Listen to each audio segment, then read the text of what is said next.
Friends, welcome to my channel Karthi's world view. നമ്മുടെ ഇന്നത്തെ topic സാൻസിബാറിയൻ leopard അല്ലെങ്കിൽ സാൻസിബാറിലെ പുള്ളിപ്പുലികൾ. ആഫ്രിക്കൻ ഭൂഖണ്ഡത്തിലെ താൻസാനിയ രാജ്യത്തെ തീരദേശ മേഖലയിലുള്ള രണ്ട് ദ്വീപുകളുടെ കൂട്ടമാണ് സാൻസിബാർ.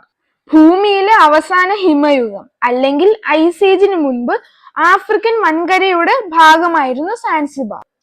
ആ കാലത്താണ് ആഫ്രിക്കയുടെ മറ്റു ഭാഗങ്ങളിൽ നിന്നും പുള്ളിപ്പുലികൾ സാൻസിബാറിൽ എത്തിയത്.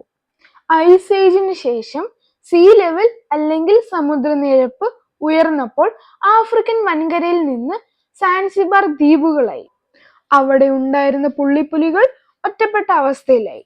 അന്ന് അവിടെ ഉണ്ടായിരുന്ന ആവാസ വ്യവസ്ഥയ്ക്കും മാറ്റം വന്നു. വർഷങ്ങൾ കടന്നു പോയപ്പോൾ സാൻസിബാറിലെ പുള്ളിപ്പുലികൾ ആഫ്രിക്കൻ ഭൂഖണ്ഡത്തിലെ പുള്ളിപ്പുലികളുമായി വ്യത്യാസങ്ങൾ കാണപ്പെട്ടു തുടങ്ങി.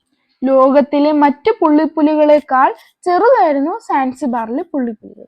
1960-കളിൽ സാൻസിബാർ ദ്വീപിൽ വൻതോതിൽ കുടിയേറ്റം ഉണ്ടാവുകയും ജനസംഖ്യ വർദ്ധിക്കുകയും ചെയ്തു.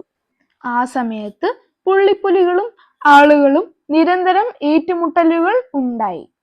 തങ്ങളുടെ ഗ്രാമങ്ങളെ നശിപ്പിക്കാൻ പുള്ളിപ്പുലികളെ മന്ത്രവാദികൾ അയച്ചതാണെന്ന് ഗ്രാമവാസികൾ വിശ്വസിക്കാൻ തുടങ്ങി.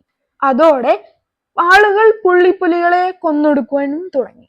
1990-കളായപ്പോഴത്തേക്കും സാൻസിബാറിലെ പുള്ളിപ്പുലികൾ ആവാസ വ്യവസ്ഥ നഷ്ടപ്പെട്ട് വേട്ടയ്ക്ക് ഇരയായി വംശനാശം സംഭവിച്ച് എക്സ്റ്റിങ്ക്റ്റഡ് സ്പീഷീസ് ആയി പ്രഖ്യാപിക്കപ്പെട്ടു.